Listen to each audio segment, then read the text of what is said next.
മുഖക്കുരു മാറാനായിട്ടുള്ള എൻ്റെ ഒരു കുഞ്ഞു ടിപ്സ് പറഞ്ഞു തരട്ടെ. അപ്പോൾ നമ്മുടെയൊക്കെ വീടിൻ്റെയൊക്കെ മുൻവശത്ത് ഉണ്ടാവുമല്ലോ, മിക്കവരുടെയൊക്കെ വീട്ടിൽ തന്നെ ഉണ്ടല്ലോ ഈ ഒരു പേരയുടെ ലീഫ്. അപ്പോൾ ഈ ഒരു പേരയുടെ ലീഫ് നമ്മളുണ്ടല്ലോ, ഇതിൻ്റെ കൂമ്പല്ല നിങ്ങൾ കണ്ടില്ലേ, അപ്പോൾ ഇതിൻ്റെ ഈ ഒരു കൂമ്പിൻ്റെ ലീഫ് നമ്മൾ നുള്ളി നിർത്താം.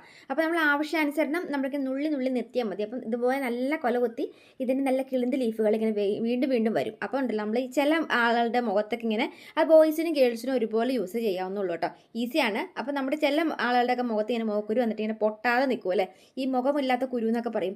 ആ കുരു നമ്മളിങ്ങനെ പഴുത്ത് നിൽക്കണ അല്ലാണ്ട് അത് പൊട്ടി പോകത്തില്ല, നല്ല ചിലപ്പോൾ അത് കല്ലച്ച് പോകാറുണ്ടല്ലോ. അപ്പോൾ അതിങ്ങനെ കല്ലച്ച് പോയി നിൽക്കുന്ന മോക്കുരു ഉണ്ടെങ്കിൽ പെട്ടെന്ന് ആ മോക്കുരു പൊട്ടി പോകാനായിട്ടുള്ള എൻ്റെ ഒരു കുഞ്ഞു ടിപ്സാണ് ഇത്. അപ്പോൾ നമ്മുടെ വീട്ടിൽ നിൽക്കുന്ന ഈ ഒരു പേരയുടെ കൂമ്പ് ലീഫ് നിങ്ങൾ നുള്ളിയെടുക്കുക. നുള്ളിയെടുത്തതിന് ശേഷം നമ്മൾ അമ്മിയോ നമ്മളെ മിക്സിയുടെ ജാറിലേക്കോ ഒരു രണ്ടോ മൂന്നോ ഇതിൻ്റെ കൂമ്പ് ലീഫ് ഇട്ടിട്ടതിന് ശേഷം ഒരു നുള്ള മഞ്ഞൾപ്പൊടിയും കൂടി ചേർത്തിട്ട് നന്നായിട്ട് പേസ്റ്റ് പോലെ അരയ്ക്കുക. അതിനുശേഷം ഉണ്ടല്ലോ നമ്മൾ മോക്കുരു വന്നേക്കുന്ന ഒരു ഭാഗത്ത് ആ മോക്കുരിൻ്റെ മുകളിൽ ഇട്ട് കൊടുത്തിട്ടുണ്ടെങ്കിൽ 2 ദിവസം കൊണ്ട് മോക്കുരു പൊട്ടി പോവുകയും ചെയ്യും.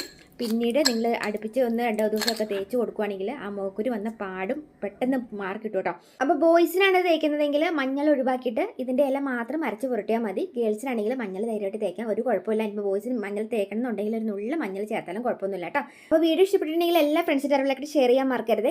അപ്പോൾ നല്ലൊരു കാണാം. ഇതുപോലെ കുഞ്ഞു കുഞ്ഞു ടിപ്സിനായിട്ട് ഈ ഒരു പേജ് ഫോളോ ചെയ്ത് വയ്ക്കാൻ മറക്കല്ലേ.